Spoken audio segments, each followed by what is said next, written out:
یہ بات دارالعلوم کے اسٹیج سے بھی کہی ہے اور جگہ سے بھی کہی ہے، صفائی کے ساتھ ایک اصولی بات سن لیں. میں وہ بات اپنی جگہ کہوں گا، لیکن یہاں بات اس جگہ تک آ گئی تو اچھی طرح سمجھ لیں. حضرات صحابہ کے بارے میں اہل سنت والجماعت کا جو متفقہ مسلک و مذہب ہے وہ یہ ہے کہ صحابہ معصوم نہیں ہیں نبیوں کی طرح. ان سے گناہ ہو سکتے ہیں اور بعض سے غلطیاں ہوئی ہیں، لیکن اگر کسی صحابی کے بارے میں کوئی غلط بات بالکل صحیح حدیث سے بھی ثابت ہو جائے تو اس کو بیان کرنا جائز نہیں ہے. وہ جو باتیں کرتے ہیں کہ مولویوں نے چھپایا ہے اور مولوی بدماش ہیں اور ایسے ہیں اور ویسے ہیں، مولویوں نے ان باتوں کو چھپایا ہے، تو یاد رکھیں یہ بدماش کا لفظ صرف آج کل کے مولویوں پر نہیں صادق ہو رہا. 1400 برس سے امت کے سروں کے تاج کہلانے والے محدثین اور فقہاء اور تمام اعلام امت پر جا رہا ہے، اس لیے کہ سب نے چھپایا ہے. چھپایا کا مطلب ہے ان چیزوں کو بیان کرنا جائز ہی نہیں سمجھا ہے. حضرات صحابہ کے بارے میں کوئی بری بات بیان کرنا جائز ہی نہیں ہے. اسی لیے علماء نے کہا کہ حضرت معاویہ رضی اللہ تعالیٰ عنہ بھی کسوٹی ہیں آدمی کی پہچان کے لیے کہ آدمی صحابہ کے بارے میں کیا رویہ رکھتا ہے. اگر وہ معاویہ کے بارے میں زبان کھول رہا ہے تو وہ آگے بھی جائے گا. چنانچہ یہ آدمی گیا ہے، اس آدمی نے بہت سارے صحابہ پر طعن کر دیا اور بہت آگے تک کی باتیں کر دی ہیں. میں ڈرتا ہوں سچی بات یہ ہے کہ وہ گمراہیاں خدا نخواستہ امت میں نہ پھیل جائیں، ورنہ ایک نیا شیعہ طبقہ وجود میں آ جائے گا جو اپنے آپ کو شیعہ بھی نہیں کہے گا اور شیعوں سے آگے ہوگا. حضرت معاویہ رضی اللہ تعالیٰ عنہ، بعض حضرات نے شاید ابن مبارکی کا قول ہے معاویہ دروازہ ہے صحابہ کا، جو اس دروازے کو توڑے گا وہ اندر پہنچ جائے گا اور صحابہ کو بھی نہیں چھوڑے گا، باقی صحابہ کو بھی. جو حضرت معاویہ کا احترام کرتا ہے وہ باقی صحابہ کا بھی ضرور احترام کرتا ہوگا. تو میں اسی آدمی کے بارے میں بات نہیں کرنا چاہتا، مگر چونکہ آج کے زمانے میں بدتمیزی کی انتہا کی جا رہی ہے. آج کے زمانے میں اگر کوئی ناہنجار کسی آدمی کے باپ کو وہ باتیں کہہ دے جو یہ بندہ خدا صحابہ کو کہہ رہا ہے تو اس کے خلاف کتنے کیس کر دیے جاتے ہیں اس کے بیٹوں کی طرف سے. مجھے سوچیے نا، سوچ کے بتائیے. ہمارے رشتہ داروں کے بارے میں اگر وہ ایسی بدتمیزی کرے تو کیا ہم برداشت کر لیں گے؟ اور صحابہ کے بارے میں سنا جا رہا ہے اور سننے والوں میں سے کچھ لوگ یہ بھی کہہ رہے ہیں کہ صاحب یہ تو تحقیقی بات کرتے ہیں. لعنت ہے ایسے لوگوں کو، ایسی بات کرنے والوں پر بھی اور ایسی بات کو پسند کرنے والوں پر بھی. ہمیں گالیاں دینے کا شوق نہیں ہے، ہم لعنت کا لفظ بھی قرآن و حدیث کی روشنی میں بول رہے ہیں. تو حضرت عبداللہ ابن مبارک رحمۃ اللہ علیہ سے پوچھا گیا حضرت معاویہ جن کے بارے میں شیعہ طبقے نے بدترین باتیں پھیلا رکھی ہیں، کھڑ رکھی ہیں، فرضی باتیں پھیلا رکھی ہیں بہت ساری. یہ بات فرضی نہیں ہے کہ ان کی لڑائی حضرت علی رضی اللہ عنہ سے ہوئی، تو سچائی ہے. لیکن اہل سنت والجماعت کا یہ بھی مسلک ہے کہ صحابہ کے درمیان جو اختلافات ہوئے اور جو جنگیں ہوئی ہیں وہ اجتہاد کا اختلاف ہے، اور یہ ان کے ایمان کا اعلیٰ درجہ ہونے کی دلیل ہے کہ انہوں نے اس موضوع پر ایک دوسرے سے جنگ کی ہے جس بارے میں وہ حق سمجھ رہے ہیں، جس بات کو اس پر جنگ کر رہے ہیں کیونکہ وہ حق سمجھ رہے ہیں. اب یہ الگ بات ہے کہ جب اختلاف ہوگا ایک کی رائے صحیح ہوگی ایک کی رائے غلط ہوگی تو ہوگا، لیکن وہ لڑنے کے لیے نہیں، اللہ کے لیے ایک رائے قائم کر کے لڑیں گے. لہذا حضرت معاویہ رضی اللہ تعالیٰ عنہ نے حضرت علی رضی اللہ عنہ سے بے شک جنگ لڑی ہے، لیکن ان کے بارے میں اور جو بری باتیں پھیلائی جا رہی ہیں وہ غلط بات ہے، وہ زیادہ تر کھڑی ہوئی باتیں ہیں، فرضی باتیں ہیں. تو ایسی شخصیت ہے حضرت معاویہ رضی اللہ عنہ کی. ادھر صحابہ کے بعد والے طبقے میں تابعین میں حضرت عمر ابن عبدالعزیز رحمۃ اللہ علیہ متفق علیہ شخصیت ہے، سب مانتے ہیں، سب احترام کرتے ہیں. اور یہ واقعہ ہے کہ اپنی زندگی کے اعتبار سے خاص طور سے دور خلافت جو ان کا ہے اس کو تو خلافت راشدہ کا مکمل نمونہ کہا گیا ہے، اور ان کی جو شخصیت ہے اس زمانے میں وہ بالکل صحابہ کا نمونہ ہے، بس یہ کہ انہوں نے حضور صلی اللہ علیہ وسلم کی زیارت نہیں کی ہے، لہٰذا وہ صحابہ کے درجے پر نہیں ہے، تابعین ہیں۔ ایسا شاندار آدمی، ان کا نام لیا سوال کرنے والے نے، اور حضرت معاویہ رضی اللہ عنہ جو صحابی ہیں مگر ان کے بارے میں گستاخیاں ہوتی ہیں، ان کا نام لیا اور پوچھا حضرت معاویہ افضل ہیں یا حضرت عمر ابن عبدالعزیز افضل ہیں؟ یہ عبداللہ ابن مبارک رحمۃ اللہ علیہ سے پوچھنے والے نے پوچھا۔ تو کتابوں میں لکھا ہے کہ عبداللہ ابن مبارک نے جواب دیا کہ حضرت معاویہ رضی اللہ تعالیٰ عنہ صحابی ہیں، انہوں نے رسول اللہ صلی اللہ تعالیٰ علیہ وسلم کے ساتھ جو جہاد کیا، گھوڑے پر بیٹھ کر اس گھوڑے کے بدن پر یا اس کی ناک میں جو دھول پہنچی، جو گرد و غبار پہنچا، وہ گرد و غبار بھی عمر ابن عبدالعزیز سے افضل ہے۔ کیا مطلب ہے اس بات کا؟ اس کا مطلب یہ ہے کہ صحابہ کے بارے میں بات نہ کرو، زبان نہ کھولو۔ حضرت امام مالک رحمۃ اللہ علیہ نے تو بڑی سخت باتیں اس موضوع پر کہہ رکھی ہیں۔ وہ یہ کہتے ہیں کہ صحابہ میں سے، یعنی ایک روایت ہے ان سے کہ صحابہ میں سے کسی کے بارے میں اگر کوئی آدمی دل کے اندر بغض رکھتا ہے تو قرآن کریم میں جو ہے لیغیظ بہم الکفار، اس آیت کی وجہ سے وہ کافروں میں شامل ہو جائے گا، یہ ان کا ایک قول ہے۔ اور اس کے علاوہ انہوں نے کہا ہے کہ صحابہ میں سے کسی کو بھی کوئی آدمی برا کہے، چاہے وہ حضرت معاویہ کو کہے یا عبداللہ ابن یا حضرت عمرو ابن عاص کو کہے رضی اللہ تعالیٰ عنہ، وہ کوئی بھی ہو، امام مالک رحمۃ اللہ علیہ فرماتے ہیں اگر صحابہ کو کافر کہے گا، اگر صحابہ کو کافر کہے گا تو وہ کافر ہو جائے گا، اسے قتل کیا جائے گا، اور اگر صحابہ کو فاسق کہے گا تو یہ فاسق ہو جائے گا اور اس کو سزا دی جائے گی۔ امام مالک رحمۃ اللہ علیہ نے باقاعدہ اعلان کر رکھا اور امت میں اکثر لوگوں نے اس کو تسلیم کیا ہے۔ آج کا ایک آدمی بیٹھ کر منہ بھر بھر کر صحابہ کو منافق نہیں کہہ رہا ہے۔ منافق کون ہوتا ہے؟ منافق کافر ہی تو ہوتا ہے، کھل کر وہ آدمی کہہ رہا ہے، ہماری سمجھ میں نہیں آتا کہ کیا اس کے بارے میں کوئی سوچ رہا ہے۔ حضرات صحابہ رضی اللہ تعالیٰ عنہم اچھی طرح سے یاد رکھیے، یہ بھی بڑوں میں سے کسی کا قول ہے کہ بات یہ تھی کہ دشمنان اسلام نے ارادہ کیا تھا حضرت محمد صلی اللہ تعالیٰ علیہ وسلم کی شخصیت کو مجروح کرنے کا۔ وہ چاہتے تھے کہ حضور کو بدنام کریں، مگر اس میں تو وہ کامیاب نہیں ہو سکتے تھے، تو انہوں نے حضور پر طعن کرنے کا ایک راستہ نکالا کہ صحابہ پر طعن شروع کر دیا۔ کیوں؟ اس وجہ سے کہ صحابہ، حضرات صحابہ رسول اللہ صلی اللہ تعالیٰ علیہ وسلم کی تربیت کا نمونہ ہے۔ حضرات صحابہ کی تربیت اللہ کے رسول صلی اللہ علیہ وسلم نے کی ہے۔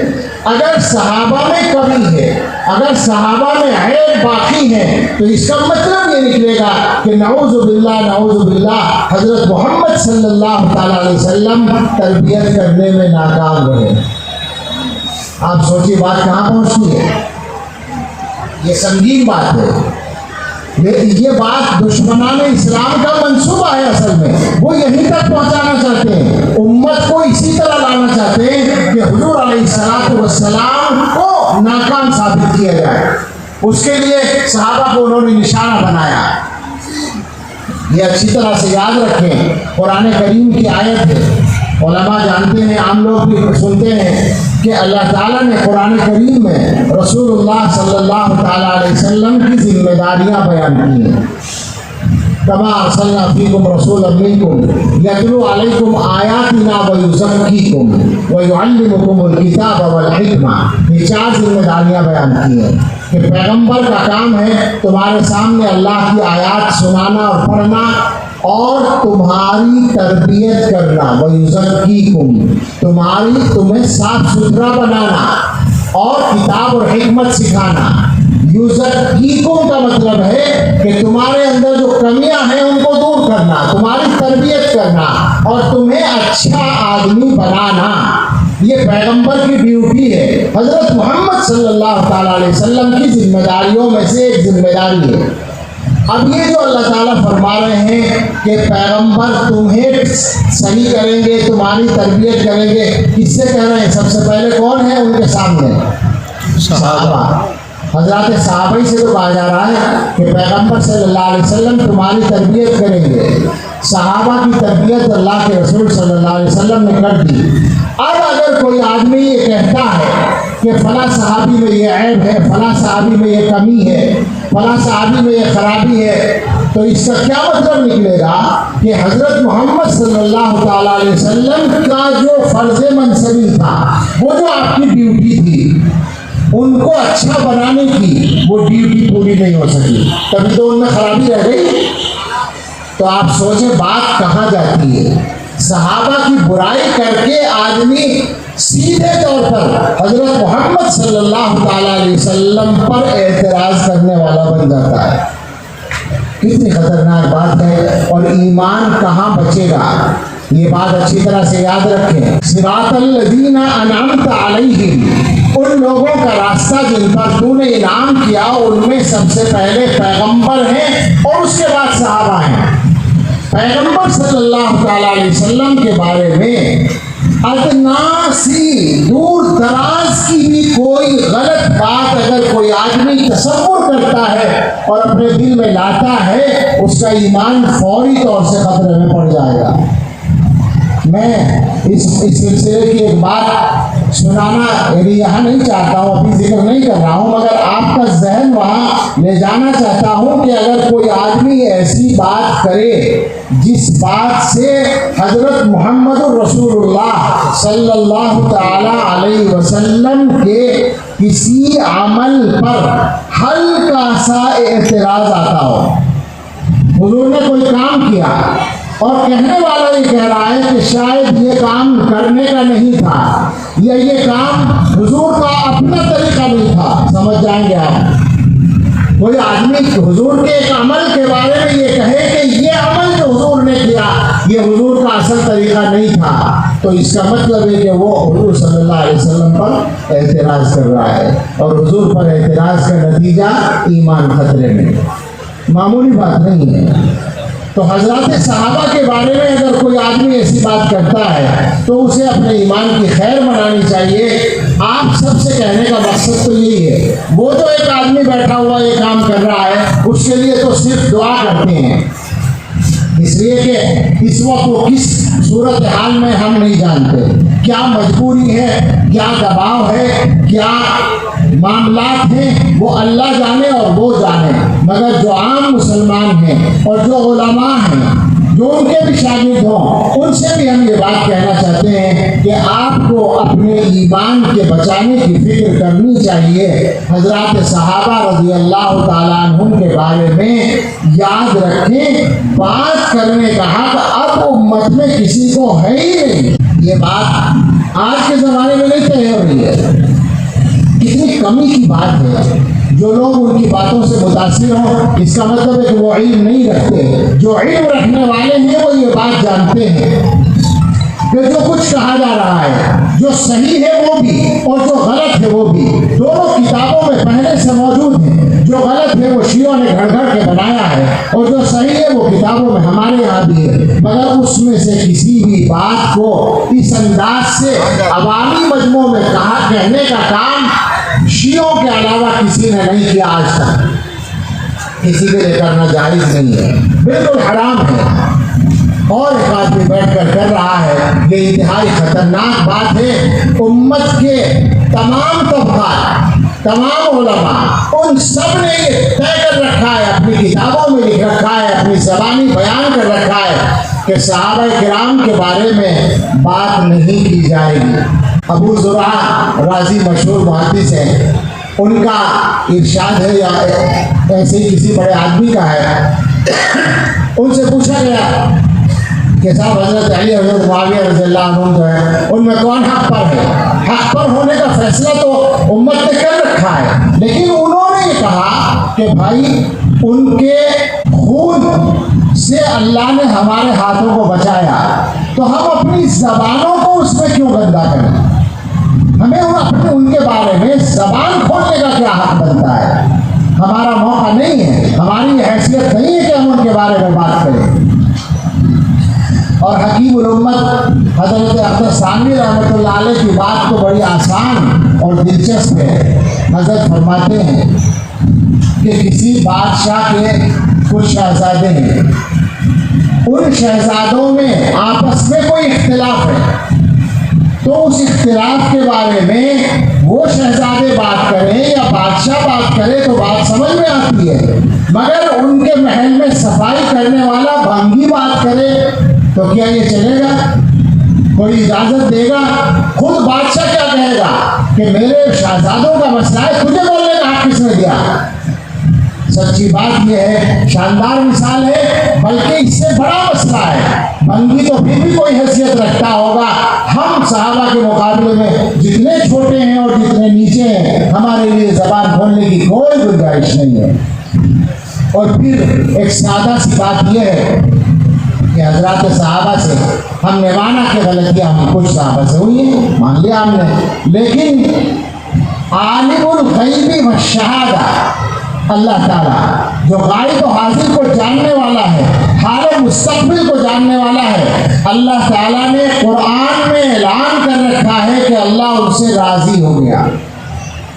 بڑی تفصیلیں کر رہے ہیں آج کل، بڑے قابل بن رہے ہیں کہ یہ کچھ صحابہ کے بارے میں، وہ کچھ صحابہ کے بارے میں، کُلًّا وعد اللہ الحسنى جس کے بارے میں سوچیں ذرا، اللہ تعالیٰ نے سب سے وعدہ کر لیا جنت کا، اب اس کے بعد اگر ان سے غلطی ہو رہی ہے تو اس کا مطلب یہی تو بنتا ہے کہ اللہ تعالیٰ کو پہلے سے پتا تھا کہ غلطی ہوگی، مگر پہلے ہی اعلان کر دیا معاف کرنے کا۔ اس سے معلوم ہوتا ہے کہ حضرات صحابہ اگر کوئی غلطی کریں گے حضور کے بعد بھی تو وہ توبہ کر لیں گے اور ان کی توبہ قبول ہو جائے گی۔ لہٰذا ساری امت کا اتفاق ہے کہ صحابہ کرام کے بارے میں کوئی بحث نہیں ہوگی۔ علماء سے پوچھیں آپ، حدیثیں جو نقل ہوتی ہیں، اللہ کے رسول صلی اللہ علیہ وسلم کی جو حدیثیں نقل کی جاتی ہیں کہ حضور نے یہ فرمایا، کون نقل کرتا ہے؟ صحابہ۔ صحابہ سے کون نقل کرتا ہے؟ ان کا کوئی سننے والا تابعی، اور اس کے بعد ان کا کوئی شاگرد، پھر ان کا کوئی شاگرد۔ صحابہ سے ادھر جتنے نام آتے ہیں محدثین ان کے بارے میں بحث کرتے ہیں کہ یہ نقل کرنے والا آدمی سچا ہے یا جھوٹا ہے، معتبر ہے یا غیر معتبر ہے، اس کی یادداشت اچھی ہے یا خراب ہے، ساری بحثیں کرتے ہیں روایت نقل کرنے والے لوگوں کے بارے میں، مگر صحابہ کے بارے میں سارے محدثین نے طے کر رکھا ہے کوئی بات نہیں کی جائے گی، بس صحابی ہیں تو ٹھیک ہے، صحابی ہیں تو سچے ہیں، صحابی ہیں تو پکے ہیں، اس کے بارے میں کوئی بات کرنے کی گنجائش نہیں۔ اور بہت سادہ سی بات یہ سمجھ لیں کہ حضرات صحابہ کے بارے میں اگر اعتماد کم ہو جائے گا تو دین کے بارے میں کیا ہوگا؟ دین شک میں آ جائے گا یا نہیں آئے گا؟ وہ سارا دین تو صحابہ سے ملا ہے، اب صحابہ کے بارے میں شک پیدا ہو گیا تو دین کے بارے میں یقین کہاں سے باقی رہ جائے گا؟ اس لیے ایسے تمام لوگ جن کے ذہنوں میں چھوٹے سے چھوٹا، ادنا سے ادنا شبہ بھی پیدا ہوا ہو، وہ پہلی فرصت میں توبہ کر لیں اور اپنے ایمان کو بچانے کی فکر کر لیں۔